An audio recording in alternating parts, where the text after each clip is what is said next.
seconds. And I want you to see how many consecutive numbers you can circle starting with 1 on this page. So going in order, 1, 2, 3, 4, 5. Ready?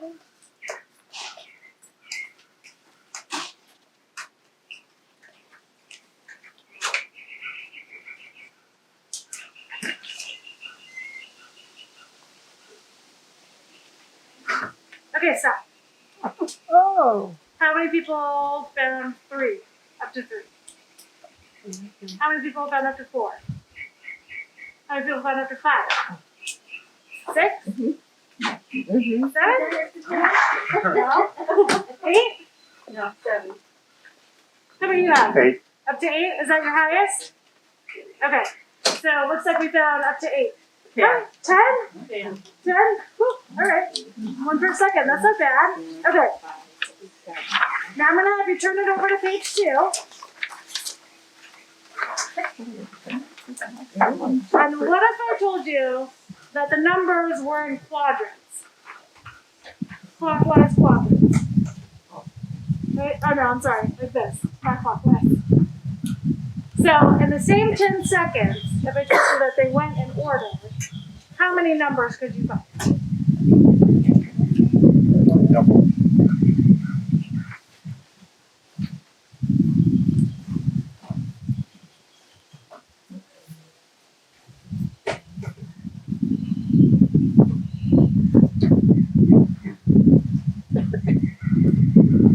Alright, stop. Did everybody find 10? 10. Wow. 7? 9. 17? Anybody get one in 17? You certainly found more on the second page, right? So, this is sort of an example of how getting organized before you start to think about moving can help you. You're putting things into categories and sort of making a plan to make everything a little bit easier. Does that make sense? And it's exactly the same as this page. It looks exactly the same. It's just that this is all jumbled together and this is sort of compartmentalized so that you can see it a little bit easier. Yep. Exactly the same. It's just a matter of telling yourself and creating a little system, right? So this is sort of like a good way to look at downsizing. You just take on a little bit at a time, a little bit at a time, a little bit at a time. You compartmentalize it, and it makes it a whole lot easier than page 1, where you're just like, what the heck? I don't know what to do with this. Isn't that fun? Yeah, that was good. That's my favorite little icebreaker. So, I put together a presentation for you guys today. There's no time, like right now, to right-size your life. So how many of you are thinking about moving soon? Yeah. And it's a great time for it. The housing market is so hot right now. It's crazy. So probably if you're working with a real estate agent, you might be feeling them rushing you a little bit to get it on the market before the bubble bursts.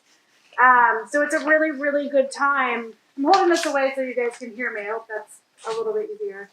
It's a really, really good time to start making a plan for downsizing. You know, a lot of people that we work with have been in their homes for a really long time. And we hold on to things and we give them meaning, even if maybe they don't have any. You know, I have things that I have collected over the years from, I don't know, like I have dog candles that are shaped like dogs, and they sit in a window, and I just can't bring myself to get rid of them, and they have no value. But I just like them. And then it becomes a thing where people give me dog candles. My mom gives them to me for my birthday, and I get them for Christmas. I don't need all these dog candles. I maybe need one. Maybe my original dog candle that I loved. But it can be really hard once you've sort of put some value on something and become attached to it to get rid of it. So I sort of wanted to talk with you guys today about that process and ways to make it a little less painful. So we're going to talk about the 6 types of clutter, and you guys can follow along with me here if you want. the 6 types of clutter that all of us have in our homes, because they're all pretty much, we all do the same things, right? It's so psychological. Some downsizing tips, and then I'll give you guys some homework if you're up to the task. And I just broke my own rule because I gave you guys a bunch of clutter. And I give you permission to throw it away when you don't need it anymore. You can recycle it. So, the first type of clutter that we have is trash masquerading as clutter, right? So, things that break that we can't really use anymore, but we think maybe one day we'll fix it. Things that are expired that we can't really use anymore, but we hang on to it anyway just because maybe we'll use it or Maybe somebody we'll will need it. use it. Does everyone have trash like that in their house? Pantry. I give you permission to let it go. You don't need it, right? Well, you might need it someday, though. Maybe. That's what my husband would have said. Yeah. But truly, I mean, a good way to think about everything when we're talking about downsizing is to think about the last time that you used it, right? And if you have some time before you really need to move, and you start to go through things, you can put things aside, or even, let's say you have a desk, right? And you've got 2 sides of your desk, and everything over here are things that you use, and you can move everything that you don't want to get rid of yet, but you might need it sometime, into the opposite side. Just shift it over. And then pay attention to when you even look at that side anymore. Because you might never again, right? I moved in January, and I try to be very mindful of following my own rules about what we keep. And I put a bunch of stuff into boxes that I couldn't bring myself to get rid of. And then I moved them into my new house, and I put them into a closet in the spare bedroom, and I don't even know what's in there. I couldn't even tell you. I have no idea. I don't need it. I don't remember it, and so I think I'm just going to get rid of it. Without opening? I think I might. Because when I put those things in the box, it was for that purpose, right? I thought, I don't need this, but maybe I will, so I'm going to put it in here. And if I find myself looking for it, then I'll know where to find it. And I'm not looking for it. So it's just stuff that's just taking up space in my house. It's probably things I've collected, things I was given for free, you know, but it creates a lot of clutter that I don't need.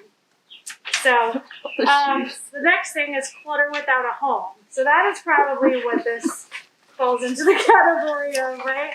When you pick up, I know for me, I pick up the Senior's Guide magazine. I don't know if you guys have that here, but in Richmond, they're like in every grocery store. So I pick up the Senior's Guide magazine just to look at, and I take it home, and then it just lives in my house. Now it has a home, and now it just lives there.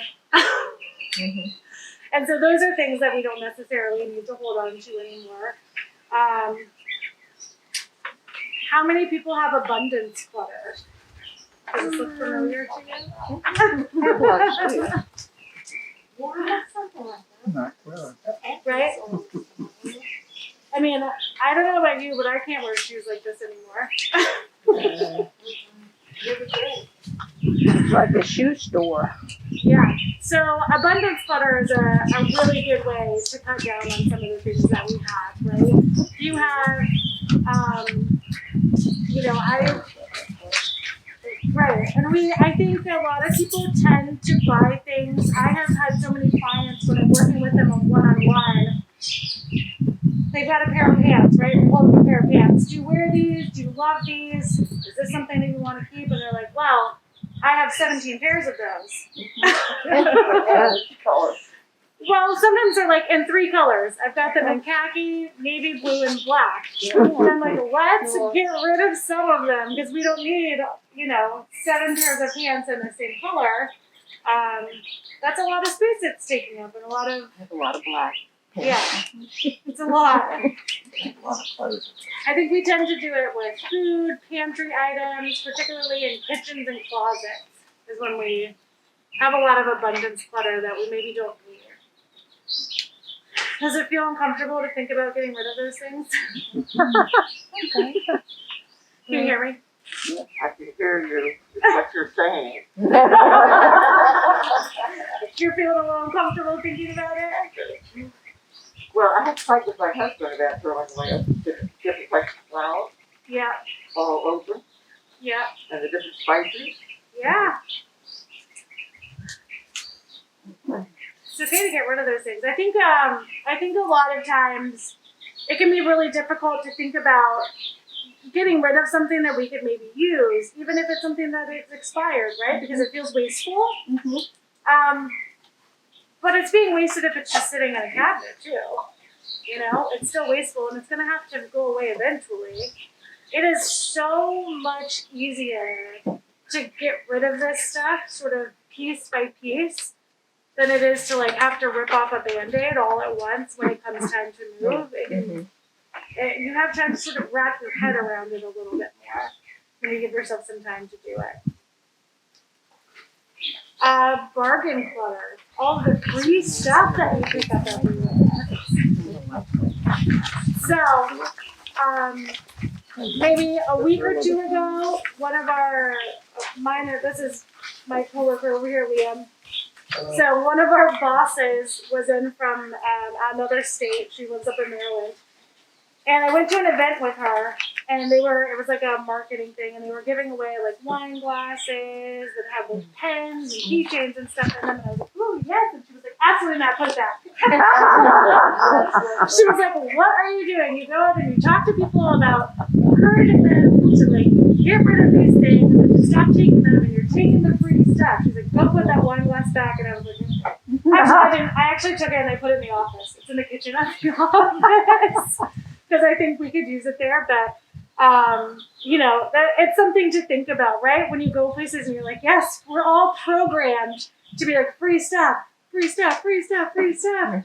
But a lot of times it's stuff that we would never buy that. We don't need it, and it's just taking up space. It's something that we're later going to have to get rid of at some point.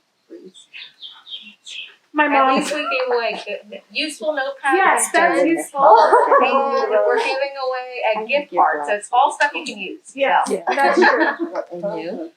It's like my mom takes. She goes to the hotel and she takes all of the shampoos and conditioners. Yeah. But over time, you take these things that maybe don't have any value or any importance, and you bring them into your home, and then we assign value and importance to them. And then we feel like we can't get rid of them. When we can. And it's fine. Aspirational clutter. Yeah. Right. I sew, and I have a lot of hobbies, so I get it. But I think that sometimes we have hobbies and things that we've abandoned that we know we're never going to do again. And so sometimes those are things that we can release and pass on to somebody else who can use them maybe. Because this is exactly what my electrical looks like. I started Covered in clothes. Sentimental clutter is probably the hardest one, right? Sentimental clutter.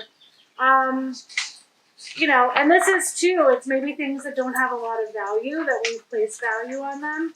I think that we can all agree that, people and memories are more important than things, right? Yeah. So I know that this can be a really difficult one.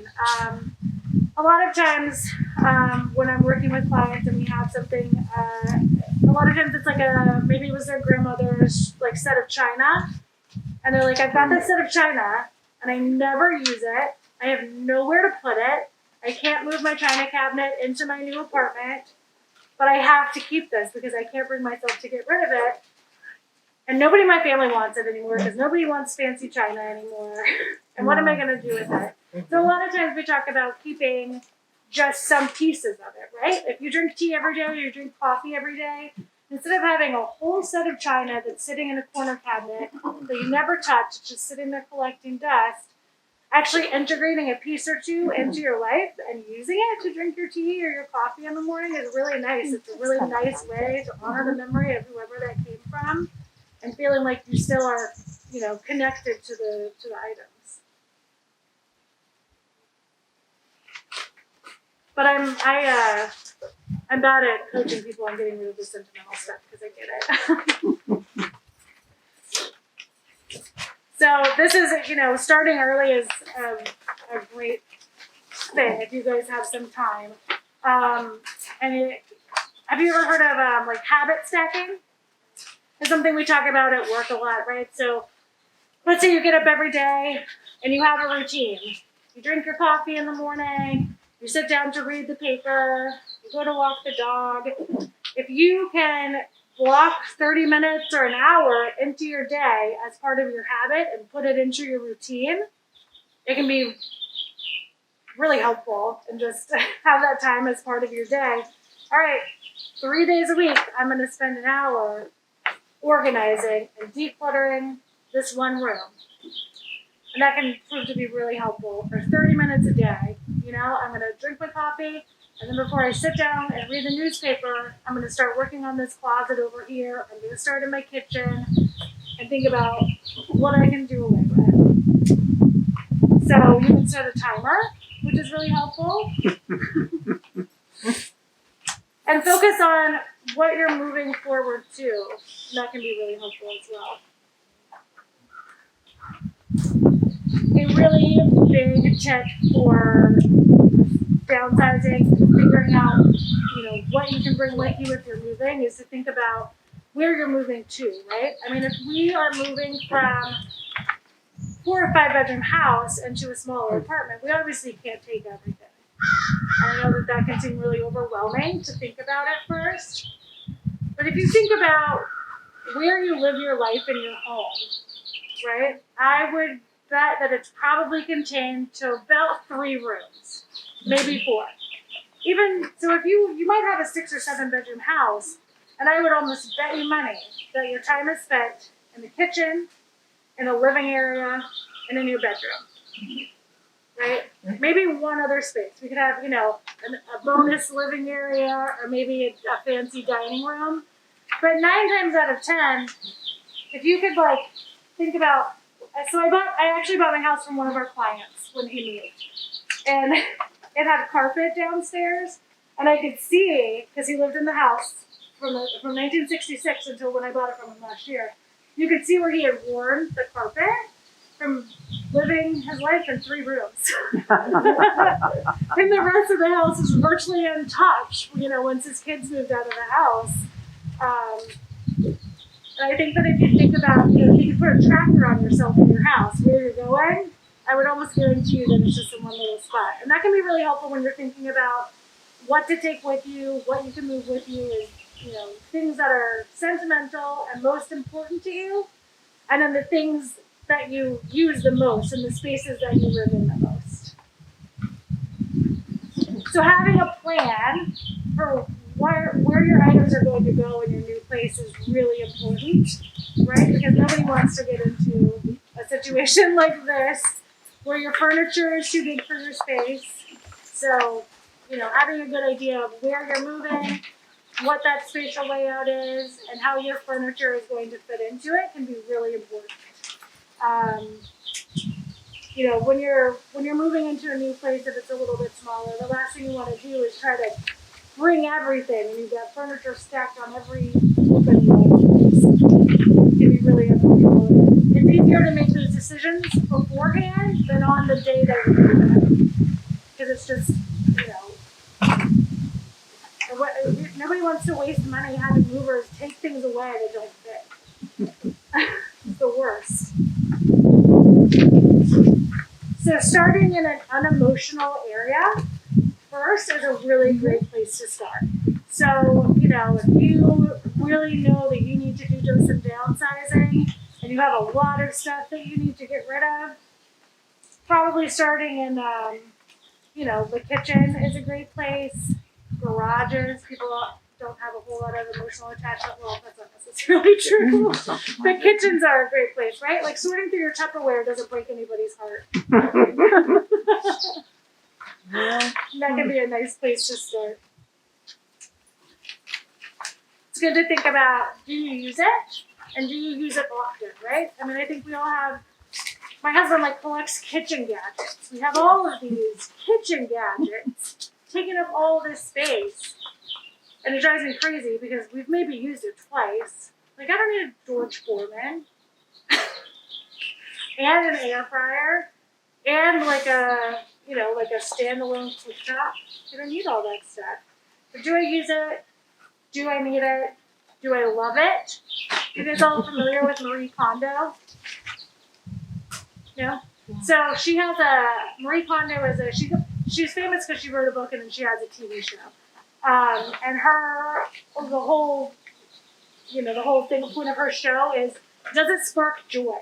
When you think about the things that you have and you're deciding whether or not to keep it or let go of it, does it bring you joy? And obviously there's a lot of things we have to keep that are not going to bring us joy. You know, like I need Q-tips, but they're not really doing anything to bring me joy in my life. But when we're talking about bigger things, when we're looking at our closet, if we've got, you know, a massive amount of clothes that are going to fit into our space, thinking about the things that really bring you joy and make you feel something.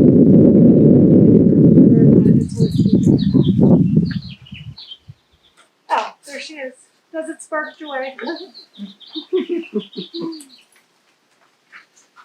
So some of the ways that you can work through downsizing some of your stuff, donating, selling things, and then the last resort is always throwing it away, right? So I always tell people to check with their family members if there's things that they have some emotional attachment to that they can't keep, seeing if maybe their kids or another family member would be willing to take it or is interested in taking it. That can be a really good way to downsize some things that we have an emotional or sentimental attachment to.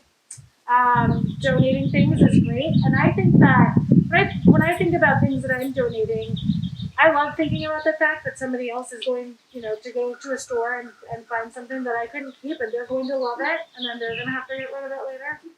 But for the time being, you know, it's nice to think about something that I can no longer have, bringing somebody else some enjoyment.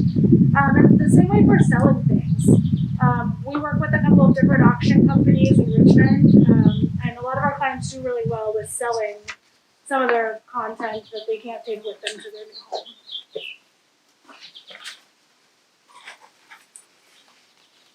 Considering your lifestyle of the future, I think, is really important. You know, you're not going to necessarily need lawnmowers and things like that if you're downsizing into a community. And it can be hard to get rid of some of that stuff, but certainly if it's not going to be needed in the future, that can be kind of exciting too, right? It's like, it's a way to get excited about what's next. Keep your favorite collections. So let's say you did decide to get rid of the china set that you have in your house and just keep, you know, maybe a saucer and a teacup, but you have a coin collection or some figurines or something. So now maybe your china cabinet has become a way to display those things that really do bring you joy. A little, who has Hummels? Everybody has Hummels, right? Can be a great way to display those. I'm not trying to make everybody get rid of their Hummels. Something that I do in my closet to help determine when I don't need anything, when I don't need something anymore, is have all my hangers facing the same direction. And then when I wear something, and I put it back in, I put the hanger the opposite direction. So when the season is over, anything that I haven't touched, that hanger is going to be facing, you know, the way it was originally. And then I know maybe it's time to pass that on. I don't know about you, but I hang on to a lot of clothes that I think I'm going to fit into again. And I could probably just get rid of them. Eliminating the extra is sort of what we were talking about, with kitchen gadgets and stuff. All the things that you don't need. We've got extra potato peelers and all kinds of things like that. We really probably only need one. One potato peeler is probably enough per person. Tip number 9, start shredding. Right? I think, yep. I think you need to hang on to tax paperwork for what, 7 years? And that's probably about the longest you need to hang on to anything. I've worked with tons of clients that have paper bags full of old checkbooks, like from the 90s, that have like the carbon receipts in them. Promise you that you do not need them anymore. Even if you don't necessarily feel comfortable, like going online and finding things electronically or using electronic banking, if you ever needed to find something, your bank would have that information and could help you.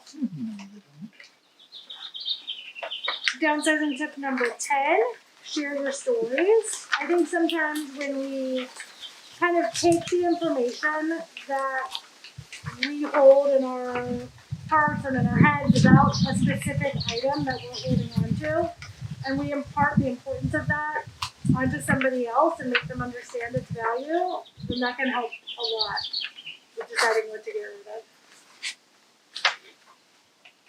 And it's a marathon, not a sprint.